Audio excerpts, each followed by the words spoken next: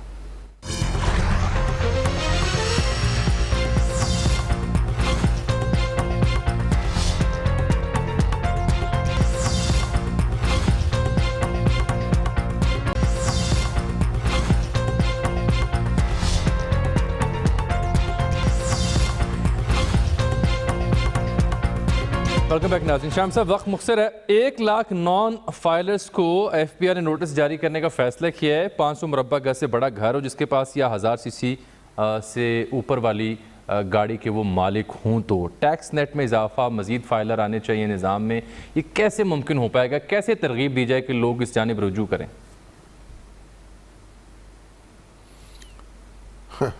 دیکھیے، ہماری تو دعائیں ایف پی آر کے ساتھ ہیں، اب جو پرانی آتے ہیں وہ چھٹتی چھٹیں گی۔ اس وقت جو جولائی کا ٹارگٹ تھا، اگر 5550 ارب کے ٹارگٹ کے حوالے سے دیکھیں تو جو جولائی کا ٹارگٹ تھا اس میں کوئی 100 ارب روپے کی کمی ہے، تو بڑی محنت کرنی پڑے گی، جان لگانی پڑے گی، لوگوں کو قائل کرنا پڑے گا، کچھ قانون کی بات کرنی پڑے گی، کچھ زبان کی مٹھاس کو استعمال کرنا ہوگا، تو تبھی کچھ نتیجہ نکلے گا۔ بہرحال کوشش کرتے رہیں، شبر زیدی صاحب کے ساتھ ہماری دعائیں، ہمت نہ ہاریں، اور کچھ نہ کچھ نتیجہ جو ہے نکل ہی آئے گا۔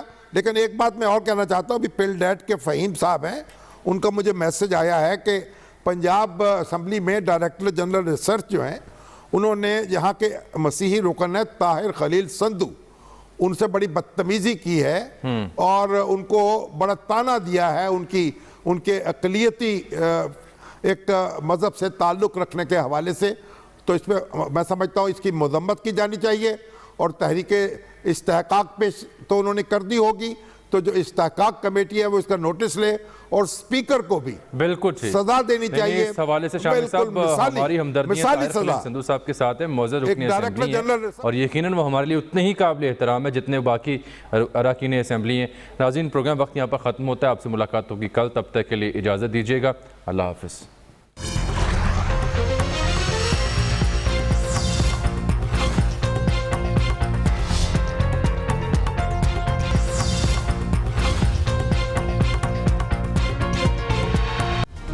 Hi, it's Sayyeda Shanaz here. Thank you for watching Dunia News. For more videos and updates, don't forget to click the subscribe button. Keep watching Dunia News.